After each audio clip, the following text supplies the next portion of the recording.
Hello everyone, welcome to my channel MuleSoft Express. My name is Komalpreet Kaur, a senior solution consultant at KLS Consulting. I am three times MuleSoft and two times Salesforce certified dev. I I have been working as a MuleSoft automation and integration developers since 3 years, and additionally I am chosen as recently chosen as top MuleSoft mentor 2024 and MuleSoft meetup leader as well. I host meetup uh, from two locations, Mohali and Chandigarh. Yeah. So, coming back to our today's topic, today we will be discussing how to say goodbye to manual job postings and applicant screening with the help of MuleSoft RPA.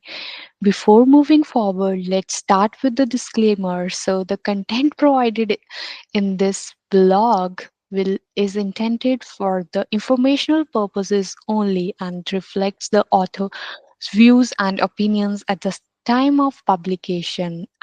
Do not make any representations or warranties regarding the accuracy, completeness, or applicability of the information shared in this blog.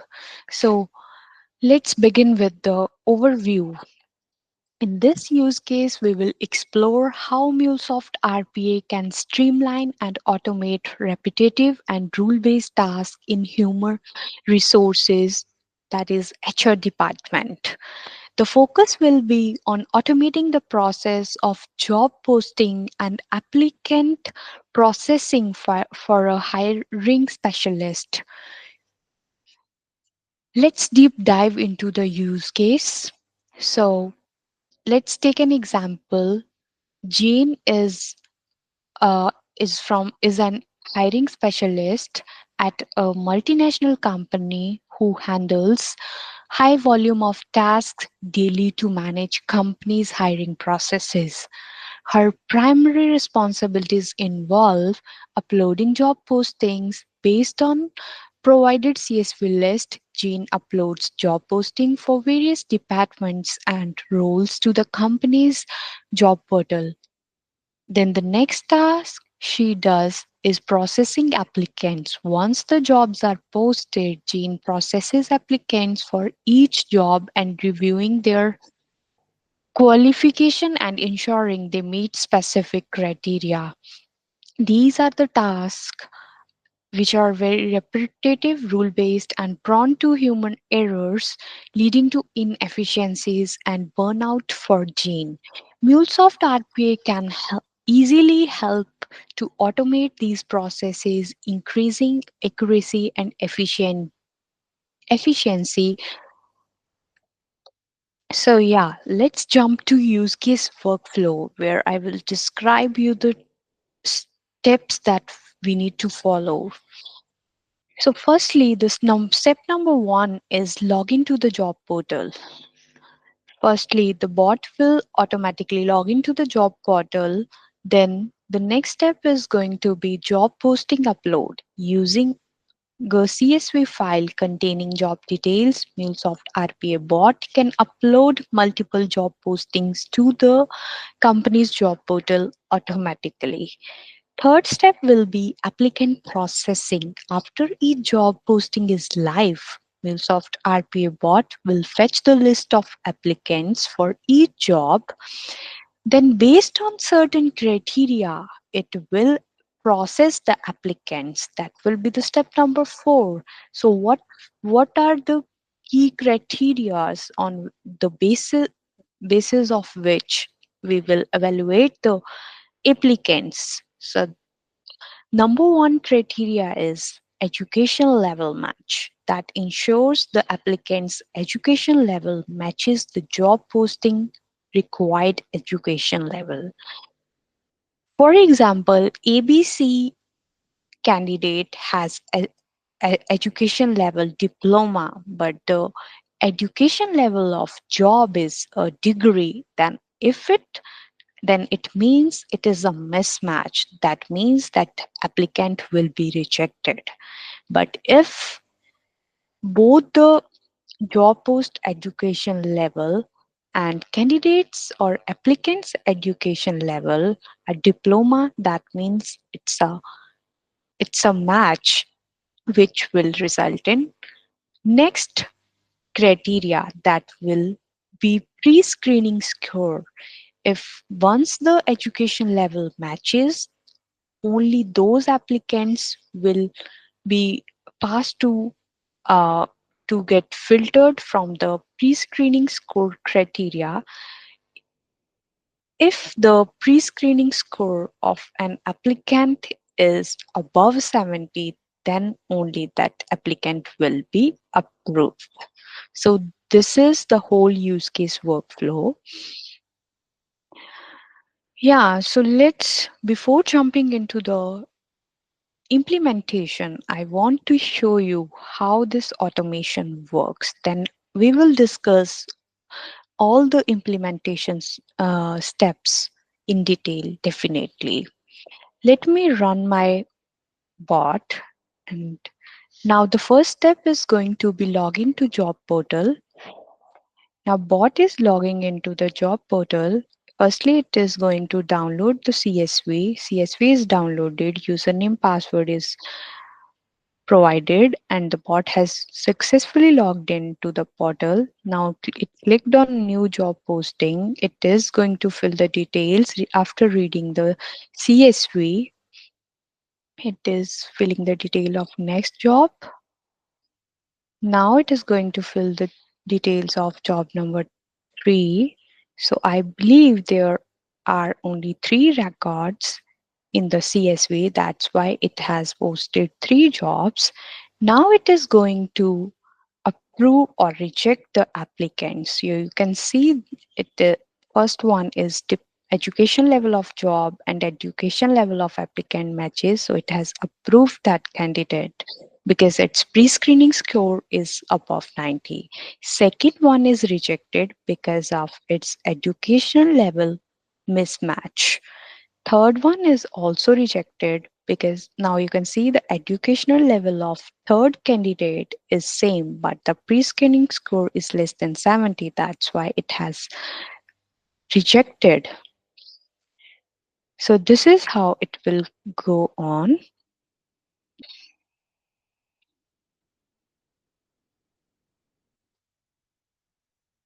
So yeah, so it is approving the applicants or rejecting the applicants based on the criteria.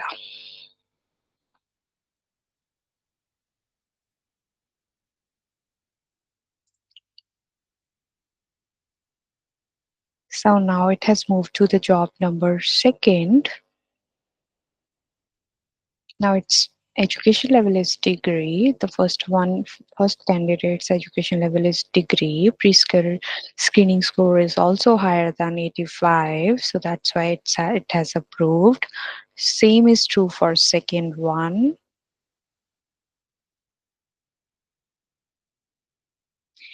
Now for the third one, you can see its education level mismatch. So it has rejected it. Now for the fourth one, education level match was true, but it has rejected it based on pre-screening score. So this is how it will keep going for all the applicants of this particular job too.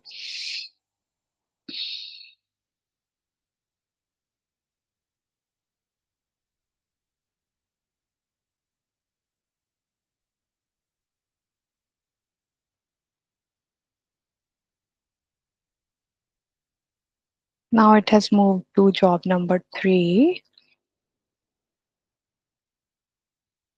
It will follow all the steps to approve or reject the applicants.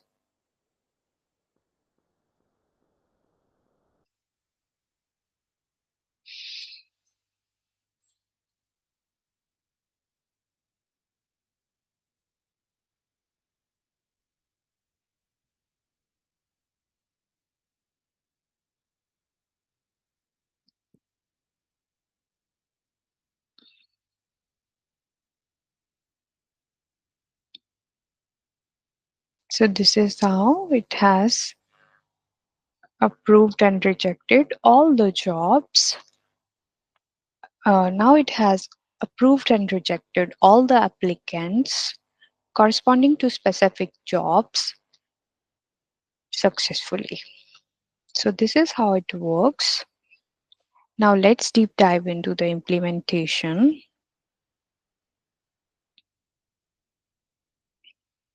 So talking about the first activity, that is log into the job portal. So first of all, let's discuss about the activity parameters. So I have used web session activity parameter that is used as a web session ID variable, which will be set up by the first web session, which is a, to which it is mapped to. Okay. Then I have one variable for the row data. Then I have other different variables for one for due date array, for, invoice number, invoice date, invoice company name, total due ID, login creds. So talking about this one, login creds. So it is a user account variable which passed your sensitive credentials in a secured or encrypted manner. So that is why I already, it is a best practice in MuleSoft RPA to use to pass all your sensitive information related to user account or creds in user account variable. So whenever you export or export your flow, it will remove all your sensitive information. Then we have a p count, that is the count of the row that I will be explaining you. I will be showing you in the implementation. So these are the all activity parameters. Activity parameters behave as variables in MuleSoft RPA. Talking about the first workflow, so from here, all your, if you want to add any of your activity parameter to this particular workflow, you can choose that and click on it. But I don't need for this one, so I am pushing it back to the available parameters list. So these are the two variables that I'm going to use in this particular workflow.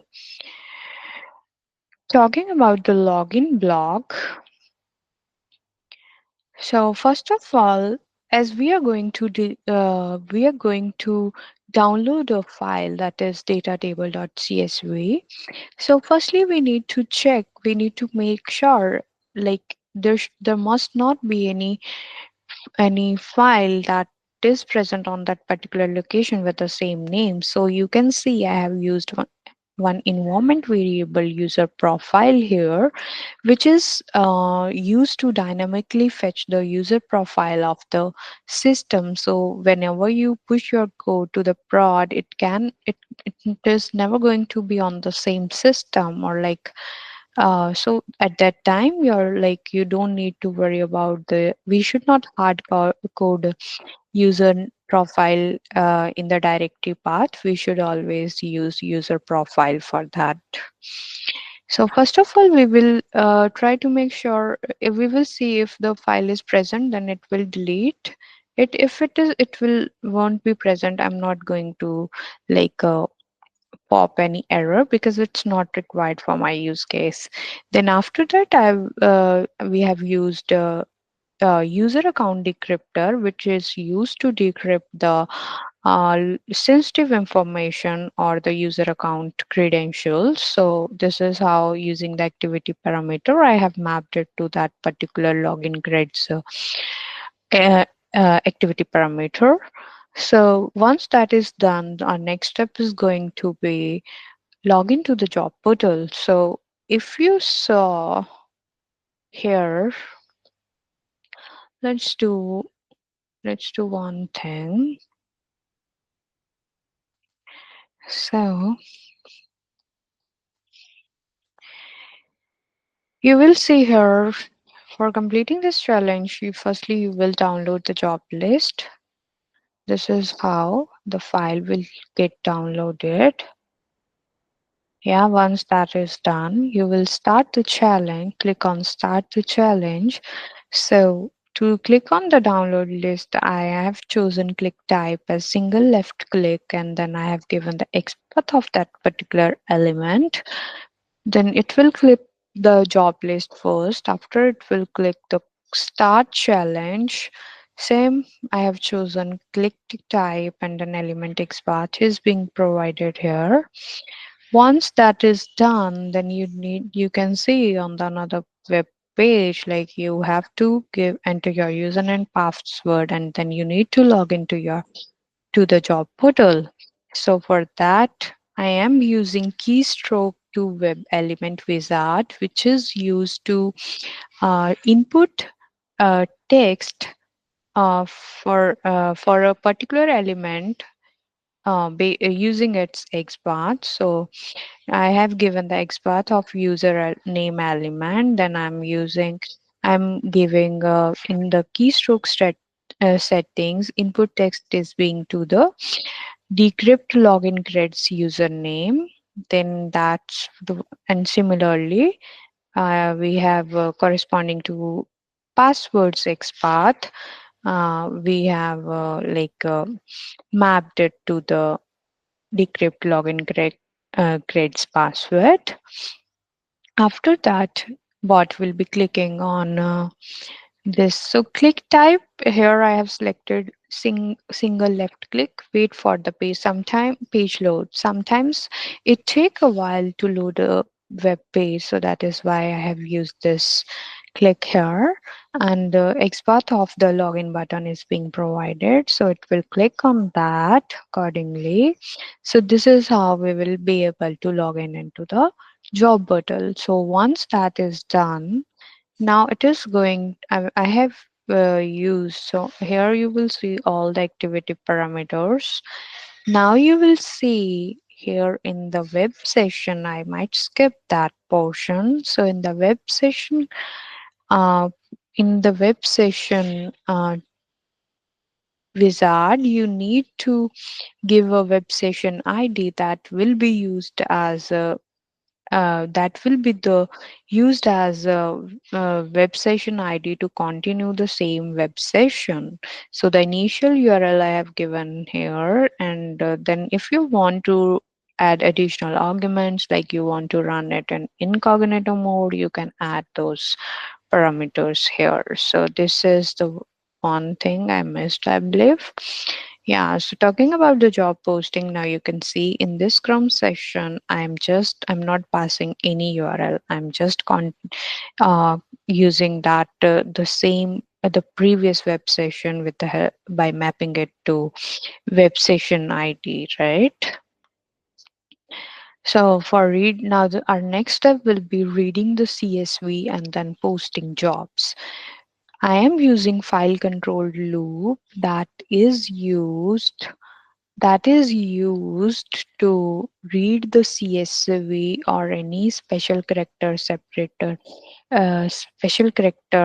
separating file. So I am using I'm going to read a data table.csv. So here I have hard coded it because this tool is doing some mess with me. So that's why I have hard coded this user profile, but you have to use only your you have always been user profile option from here, right? So that's the now we can now the our next step will be clicking on new job posting. Then based on the XPath itself, then we will enter the job title using the keystroke to web element corresponding to specific element XPath. Then the same for goes for the job description. Then now the next web element wizard that I've used is select web element wizard. So basically, this is a different tool from the previous one. So here, you gives based on the XPath, it picks up that element, and it is used for elements which are like which have has a list of values like a drop down menu. For that you can specify like if you want to specify index text or value, you can specify the value. So I'm selecting my selection method is based on value, so I'm reading that value from the CSV for the hiring department and then I'm passing it. Same goes for selection of educational level because both of these are like drop down options.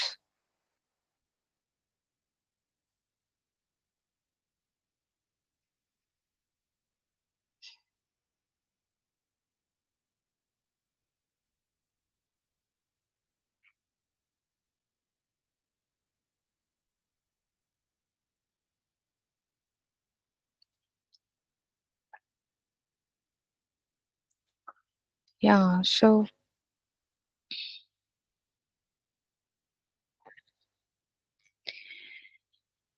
yeah, same goes for the select education. Then we have added some intentional weight for after each element. Then for like so we have used keystrokes to enter the posting start date and then posting end date. Then there is then the remote. If you see here, right, the remote field is going to have a we need is a having a remote radio option, right? Radio button option. For that, we need to like use select case where I have defaulted one case. Like if the value of this if the value of this remote field is yes, then it should click on yes radio button. If not, it should click on new. So this is the kind select case is similar to the if else statement that we use in our coding language to based on certain criterias to run different cases. Similarly, we for the job type. So now you can see job type is a multi-select field. So here it can be full-time permanent, part-time temp, only part-time. So there can be different scenarios. So for that, I have defined different cases. First one is full case, then part-time, then temp, then permanent, then permanent, then part-time will definitely go with can definitely go with temp. Full-time can different definitely go with permanent. So these are the five cases that I have defined. Once if none of these cases match, then it will go to the do else where it will simply uh, message out no job type found. So once that is done, it will click on submit option that is present here, and then it will then the next interesting thing is we have now in file controlled loop we don't get an option to read the rows of that CSV file. For that, I have to explicitly use maths operation to keep account of iteration count. So I am using activity parameter p count, which has default value as 0, and then I am adding 1. So every iteration it will s- keep incrementing by 1. So that will be our that is going to serve as total number of rows of the data table.csv. So this is how job posting will be done.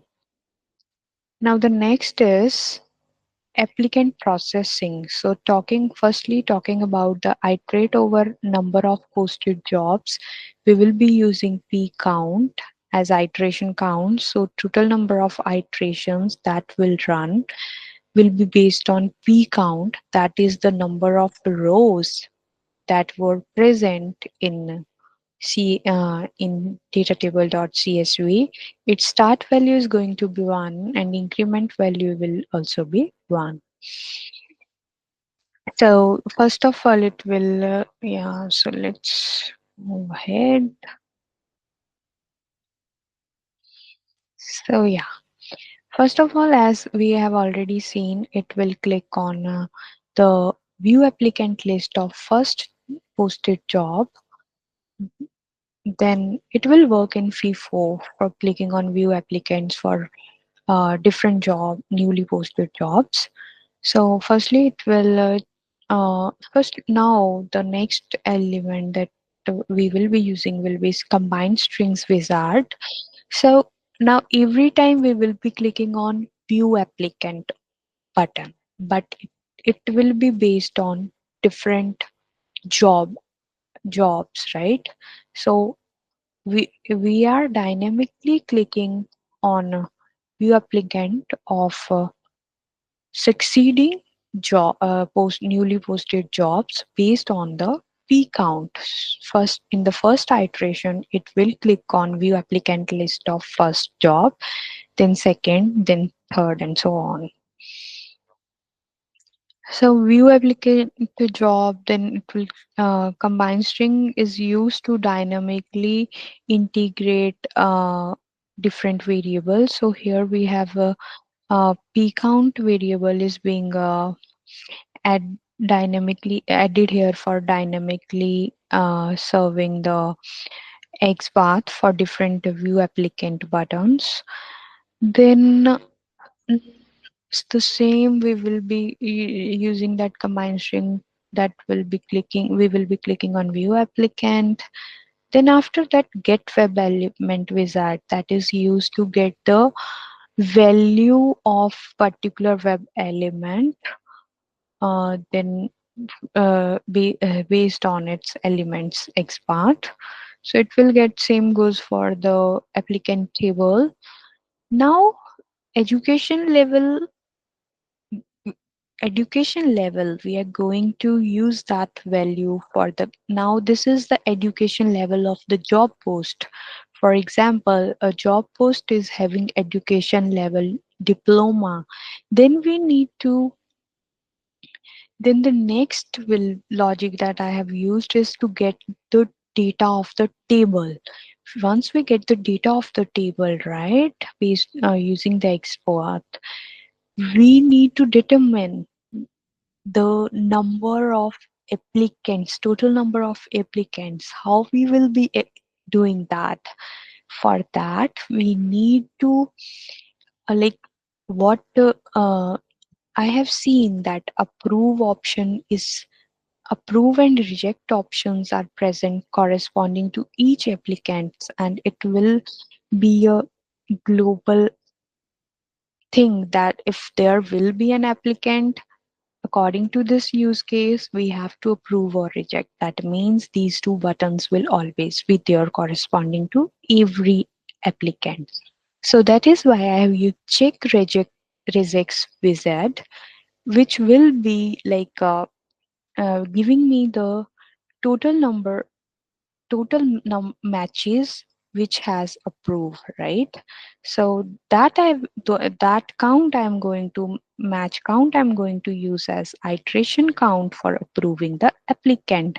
Suppose I have 15 approved in one job post, then the like I am going to iterate over like 15 applicants. Either I will approve them based on the criteria or reject them. So, before moving forward, we need. So this is about the approving applicants. So for this one, like as we already have education level of job post, then now we need to get the education level of individual applicant and compare it with the education level of job post. If it matches, you can note here I have set error handling to null, because this check value wizard does not support to false, it will definitely error out. It will only work successfully if it is a true, but it will error out if that comparison does not get succeed, doesn't give us success, right? So I have set it to none. If it works, then fine. If it does not, then I will handle it using the select case. So if both the education levels I compare after comparison result into success, right? The true case, then it will. I am going to check, going to like going to qualify the second criteria, going to check whether the other criteria of pre-screening score should, which must be greater than 70. I'm going to check that criteria whether it gets qualified or not. So for that also I have like based using the applicant iteration count, I am forming the XPath, then I am like getting the value of that particular web element. Now that the every web element, get web element tool will return the value of that element as a text or string, right? But if I want to check the score whether it is greater than 70 or not, it must be an integer. For that I'm using convert string tool, that is going to, and then after that I will be pinning it as string, so that I will be able to compare it with the number. So that's how, this is the logic that I have implemented. Then if the pre-screening score is greater than 70, it results into the true. For this also error handling is set as null. If it results to true, then I will approve that applicant and click on the uh, corresponding XPath combined string, because every applicant uh, will be having a different row, right? So we are passing that dynamically with the help of iteration count, right? So we will approve it, otherwise it will get rejected. But in case any candidates educational educational level does not get matched, it won't go to this section of like a pre-screening score validation. It will simply reject that candidate based on education level mismatch. Then after, once we are done with approving approval or rejection of the applicants, we will go back to the list, and then we'll click on a bot will click on back to the list, and then it will start with the next iteration of next posted job, right? Then it will click on the view applicants of that next posted job, then definitely it will go for the approval of applicants, approval or rejection of the applicants corresponding to that jobs. This is how it keeps going on. So this is the whole workflow for automating an HR job posting and applicant approval workflow seamlessly with the help of MuleSoft RPA. So what this is all about, the implementation, and I have explained all the steps very elaboratively in my Medium blog. I will definitely share the link in the description. So yeah, I hope you will like like this vlog. I hope it is going to be like knowledgeable for you, and I hope you will definitely. I hope you all will like it. So yeah, thank you so much. Please share your feedback, and yeah, bye bye.